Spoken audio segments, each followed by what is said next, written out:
Saan sa nagaan? Ito na. I think we're near.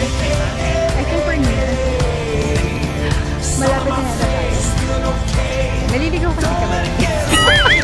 Iba pala yung itsura ng November.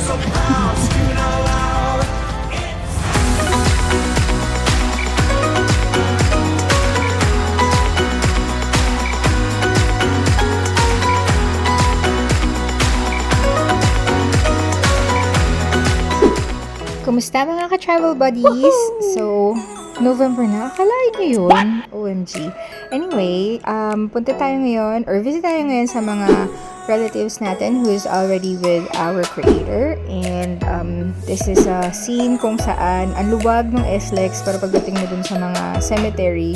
Especially dito sa Manila Memorial Dasma. Grabe. Halos parang malaking parking lot na yung buong memorial mula pa lang dun sa entrance. Few moments later. Ayan! Nakasuri namin sila, tatay. Ayun. Ito pala. Ginagawa mo! Tatay. Yan, background lang. Ligaw na ligaw kami nung pagdating namin dito kasi ibang-iba itsura ng memorial. Ito naman si ate. Sure, para palatandaan.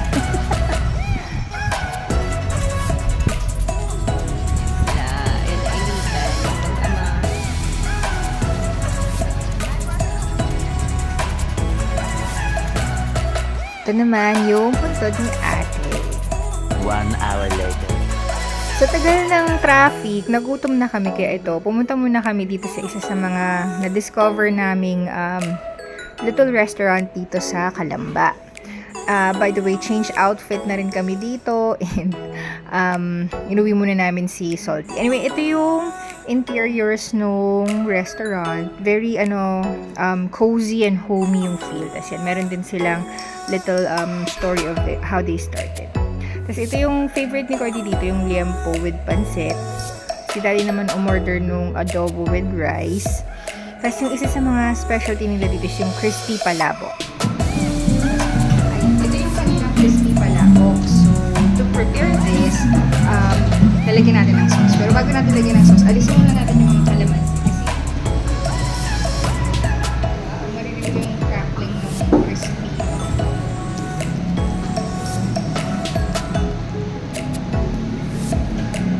Pagka-prepare ng food, syempre lafang na agad. Kaya panoorin mo ulit na ako kumain.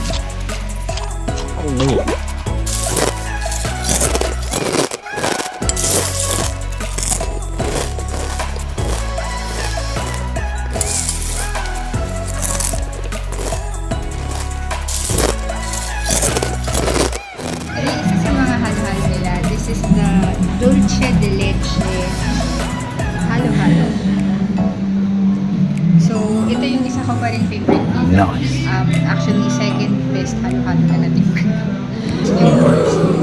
Yung first dun sa isa pang halo-halo stall na kinakain namin sa Pasig.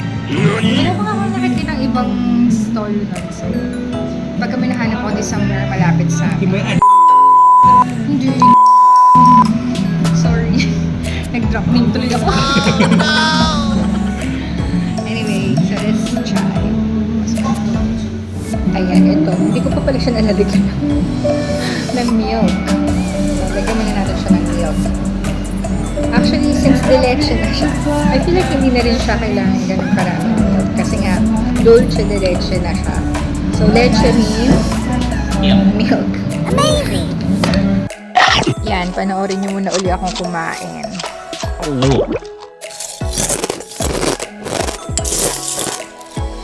Very quickly, thumbs up! Much later. Since nakakain na, may energy na maglakad-lakad. So, ito yung eksena na along Lecheria Road, I think that's what it's called. Kasi may LED, ang daming pwedeng kainin na food stalls kapag naglakad ka. Kasi may photo booth pa. Diba? So, talagang hindi ka matatakot na dumalaw sa mga cemetery. Tapos ito, amazing. Merong lechon. May lechon nga! taray! Kaya naman sa Laguna. Oo, ganito sa Laguna. Street food lechon. Oo, ha? Oo. Mas masaya dito. Mas masaya. Ayan, safe na safe ka rin dito guys kasi may mga umiikot na mga pulis, may makita niyo yan. Tapos, ayan yan. So, yun yung mga pulis. SAF yan. So, Special Action Force. So, hindi ka matatakot maglakad-lakad.